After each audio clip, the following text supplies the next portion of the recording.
সময়ের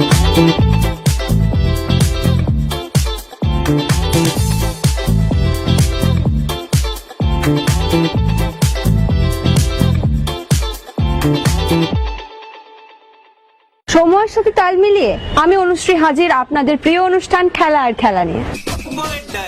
নিবেদন করছে সংবাদ প্রতিদিন। প্রয়াত হলেন ভারতীয় ফুটবল দলের প্রাক্তন স্ট্রাইকার গিলবার্টসন সাংমা। গত ৩রা এপ্রিল গুয়াহাটিতে প্রয়াত হন তিনি। মৃত্যুকালে তার বয়স হয়েছিল ৭০ বছর। সন্তোষ ট্রফিতে আসামের হয়ে নিয়মিত খেলতেন। ১৯৭২ থেকে ৮০ সাল পর্যন্ত সন্তোষে আসামের হয়ে ৪টি গোল করেছেন। রাজ্য দলের পাশাপাশি ক্লাব ফুটবলে আসাম পুলিশের হয়ে আসামের এই স্ট্রাইকার খেলেছেন। ক্লাবের হয়ে খেলতেন তিনি। বর্তলী ট্রফিতে ফাইনালে ডেমপোর বিপক্ষে গোলও এসেছিল তার পা থেকেই। পরবর্তীকালে ১৯৭৫ সালে ভারতের হয়ে আন্তর্জাতিক পর্যায়ে অভিষেক হয় তার। ১৭ এপ্রিল ১৯৭৫ সালে জাকার্তার মাহা হালিম কাপে ইন্দোনেশিয়ার বিপক্ষে সিনিয়র জাতীয় দলের হয়ে অভিষেক হয়। লিভারপুল দলে বড় পরিবর্তন আনতে চলেছে। লিভারপুলের ট্রান্সফার তালিকায় বেশ কয়েকজন খেলোয়াড়কে রাখা হতে পারে। উপযুক্ত প্রস্তাব পেলে কোডি গাপকো, জো গোমেজ, অ্যালেক্সিস ম্যাকালিস্টার এবং ফেডরিকো কিয়েসাকে বিক্রি করে দেওয়া হতে পারে। এছাড়াও কার্টিস জোন্সের ভবিষ্যৎ অনিশ্চিত এবং চুক্তির মেয়াদ শেষ হয়ে যাওয়ায় ২০২৬ বিশ্বকাপের পর অ্যান্ডি রবার্টসন ক্লাব ছাড়ার সম্ভাবনা রয়েছে। একইভাবে জুনের শুরুতে চুক্তির মেয়াদ শেষ হলে ইব্রাহিম কেনতো যে অ্যানফিল্ড ছাড়বেন তা প্রায় নিশ্চিত। এর আগে মোহাম্মদ সালাহ প্রথম খেলোয়াড় হিসেবে ক্লাব ছাড়ার কথা ঘোষণা করেছিলেন। যদিও তার চুক্তির মেয়াদ আরো ১ বছর বাকি ছিল এবং সাপ্তাহিক বেতন £৩,৫০,০০০। তার এই পদক্ষেপ পেশাগত ও বাণিজ্যিক উভয় দিক থেকে একটি বড় শূন্যতা তৈরি করেছে। ক্রিকেটের ডায়েরি।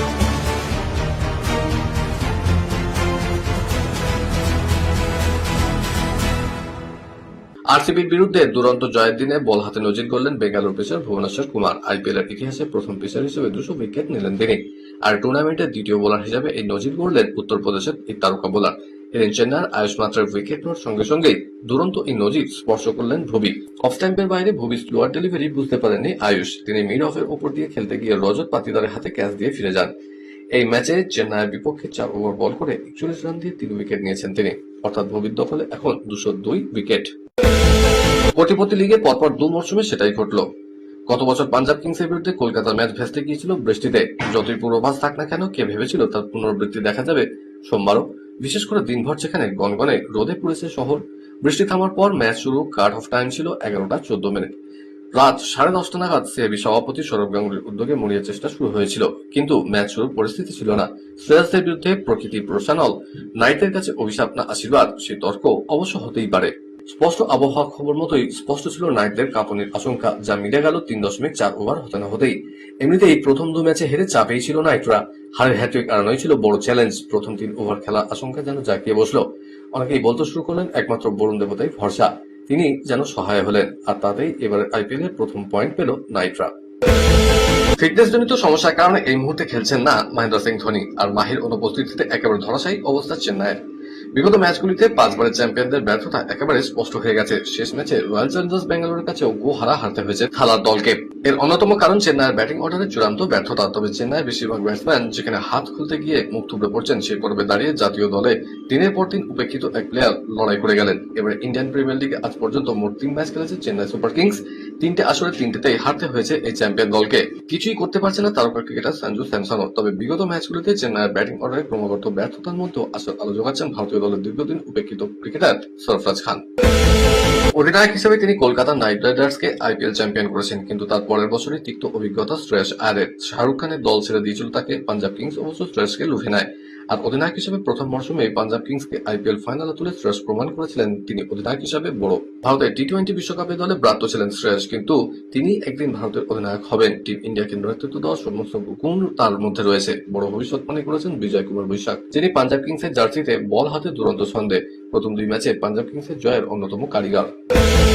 শাস্তি পেতে পারেন আবেশ খান। লখনৌ সুপার জায়ান্টসের ক্রিকেটারকে নিয়ে শুরু হয়েছে বিতর্ক। অভিযোগ উঠছে ক্রিকেটের নিয়ম ভেঙেছেন তিনি। এই ঘটনায় ভারতীয় ক্রিকেট বোর্ডে অভিযোগ করতে পারেন সানরাইজার্স হায়দ্রাবাদ। ৩ ম্যাচে ৩টি সিদ্ধান্ত নিয়ে অভিযোগ তাদের। সব মিলিয়ে আইপিএল শুরু হয়েছে এক নতুন বিতর্ক। শেষ ওভারের জয়ের জন্য লখনৌয়ের দরকার ছিল ৯ রান। পান্ত ২টি বাউন্ডারি মেরে কাজ সহজ করে দেন। পঞ্চম বলটি মিড অফের উপর দিয়ে মারেন তিনি। সেখানে কোনো ফিল্ডার ছিল না, কিন্তু বল বাউন্ডারি পার হওয়ার আগে বাউন্ডারির বাইরে থাকা আবেশ ব্যাটের আঘাতে বলটি আবার ভিতরে পাঠিয়ে দেন। যদিও আম্পায়াররা সেটি ৪ হিসেবেই ধরেন। ম্যাচ জিতেছে লখনৌ।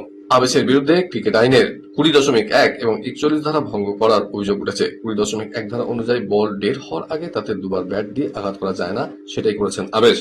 41 ধারা বলছে খেলা চলাকালীন জলপানের বিরতি, স্ট্র্যাটেজিক টাইম আউট বা ব্যাটারে কোনো অনুরোধ ছাড়া ব্যাটিং দলের কেউ মাঠে ঢুকতে পারে না।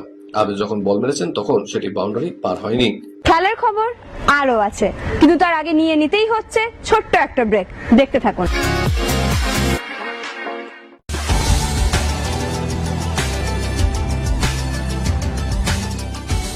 কেআরকে নিউজ মিডিয়া প্রযোজিত সাপ্তাহিক বিনোদন অনুষ্ঠান বিনোদন.com দেখুন প্রতি শনিবার ঠিক রাত 10:25 আপনাদের প্রিয় চ্যানেল ভিশনে।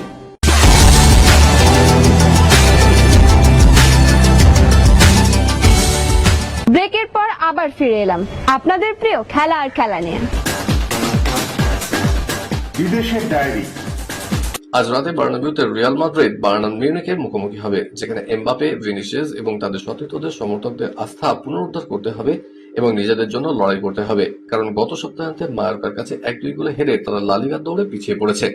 ফরাসি এই তারকার উপর অতিরিক্ত নির্ভরশীলতার কারণে এমবাপে রিয়াল মাদ্রিদের জন্য একাধারে বড় আশা এবং বাধাও। পরিসংখ্যান দেখায় যে এই মরশুমে শুরু থেকে 7টি ম্যাচে এমবাপে গোল করতে ব্যর্থ হলেই স্প্যানিশ রাজকীয় দলটি জিততে পারছে না অথবা ড্র করছে। তথাপি কোচ আলভারো এমবাপে এবং তার তারকাখচিত দলের উপর দারুণ আস্থা প্রকাশ করেছেন এবং বিশ্বাস করেন যে বায়ার্ন মিউনিখের বিপক্ষে এই গুরুত্বপূর্ণ ম্যাচে তারা ইউরোপের রাজা রিয়াল মাদ্রিদের যোগ্য একটি পারফরম্যান্স উপহার দেবে। স্বস্তিতে আর্সেনাল 24 ঘন্টা বাদেই চ্যাম্পিয়ন্স লিগের কোয়ার্টার ফাইনালে প্রথম পর্বের ম্যাচে আর্সেনালকে খেলতে হবে স্পোর্টিং লিসবনের বিরুদ্ধে। তার আগে আর্সেনালের 3 চোটগ্রস্ত ফুটবলার অনুশীলনে ফিরেছেন এবং তাদের ফেরাটা কোচ মিকেল আর্তেতার দুশ্চিন্তা খানিকটা কমিয়েছে।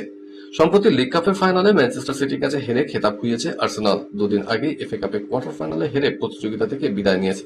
তাই স্পোর্টিং লিসবনের বিরুদ্ধে মাঠে নামার আগে আর্সেনাল মোটেই ভালো জায়গায় নেই। তার উপর শেষ ম্যাচে আর্সেনালের ব্রাজিলিয়ান ডিফেন্ডার গ্যাব্রিয়েল চোট পেয়ে মাঠ ছেড়েছিলেন। তাকে ঘিরে সংখ্যা তৈরিও হয়েছিল, যদিও সেই সংখ্যা কেটে গিয়েছে। প্র্যাকটিসে ফিরেছেন গ্যাব্রিয়েল। বয়স মাত্র 34, এই বয়সে জুতো জোড়া তুলে রাখলেন ব্রাজিলের ফুটবলার অস্কার। তার পুরো নাম অস্কার দোস সান্তোস এমবোয়াবা জুনিয়র। বাধা হয়ে দাঁড়িয়েছিল হার্টের সমস্যা, সেই কারণে এত কম বয়সে ফুটবল ক্যারিয়ারে ইতি টানতে হলো এই তারকা মিডফিল্ডারকে। একটা সময় ভবিষ্যতের তারকা ভাবা হতো অস্কারকে। তার সাম্বার ছন্দ চেলসির মাঝমাঠও জাদু ছড়িয়েছিল।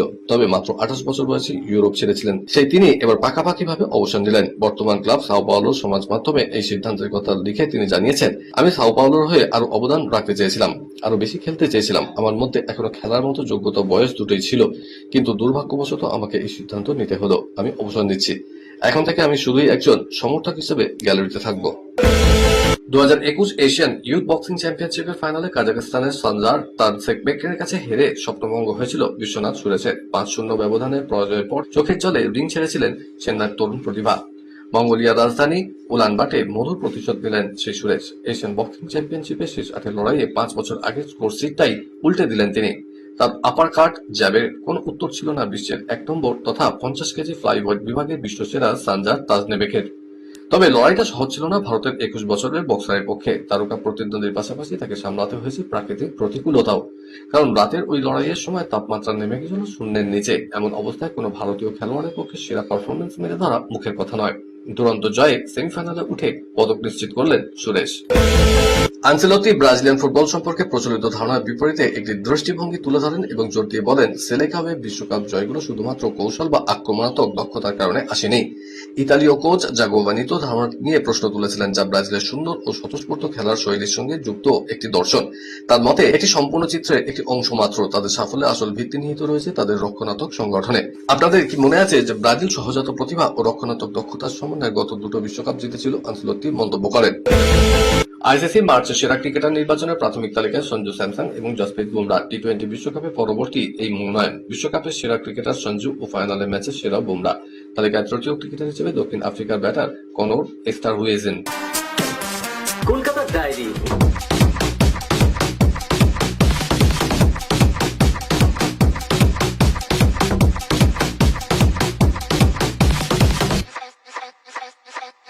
মুখ থমথমে সার্জিও লোবেরোর জোহাওতে প্র্যাকটিস গ্রাউন্ডে জেসন কামিন্সের সঙ্গে দীর্ঘক্ষণ বৈঠক সারলেন স্প্যানিশ কোচ। দলে প্লেমেকারের অভাব স্পষ্ট। এবার কি অজি বিশ্বকাপারকে সেই ভূমিকায় দেখা যাবে? এখনই অনুমান করার জায়গা নেই। তবে পাঞ্জাবের বিরুদ্ধে প্রথম 11 বদল আনতে চলেছেন লোবেরো। টানা 3টি ম্যাচে জয় অধরা, তাই রোববার পাঞ্জাব ম্যাচ লোবেরোর কাছে অ্যাসিড টেস্ট। মোহনবাগান মাঠে প্লেমেকারের অভাব প্রকট। দিমি বা রবসন দাগ কাটতে ব্যর্থ। অনেকেই মনে করেন ওই জায়গায় কামিন্সকে ব্যবহার করা যেতেই পারে। দুদিনে ছুটি কাটিয়ে ফের একবার চেন্নাই ম্যাচের জন্য প্রস্তুতিতে নেমেছে ইস্টবেঙ্গল। মরশুমের প্রথম এই ম্যাচে আগামী শনিবার চেন্নাইয়ের বিপক্ষে মাঠে নামবে অস্কার ব্রুজোর ছেলেরা। তার আগে চোট সমস্যায় ক্রমেই চিন্তা বাড়ছে লাল হলুদ শিবিরে। ফিফা বিরতিতে চোট কাটিয়ে ধীরে ধীরে আর্জেন্টাইন ডিফেন্ডার কেভিন সেভিলে ফিট হয়ে উঠলেও জাতীয় দলের হয়ে খেলতে গিয়ে কুচকিতে চোট পেয়েছিলেন অপর ডিফেন্ডার আনোয়ার আলী। বিরতির আগে শনিবার শেষ দিনের প্রস্তুতিতে আনোয়ারকে বিশ্রাম দেওয়া হয়েছিল। এখনো পুরোপুরি সুস্থ না হলেও তার চোট খুব একটা গুরুতর নয়। পাশাপাশি চেন্নাই ম্যাচের আগে হাতে এখনো বেশ কিছুদিন সময় রয়েছে। ফলে আনোয়ারকে নিয়ে তাড়াহুড়ো করতে রাজি নয় ম্যানেজমেন্ট। যদিও চেন্নাইয়ের বিপক্ষে আনোয়ারের খেলতে খুব অসুবিধা হওয়ার কথা নয়। ইচ্ছা ছিল আরো খবর দেওয়ার, কিন্তু সময় বলে দিচ্ছে এই পর্যন্তই থাক।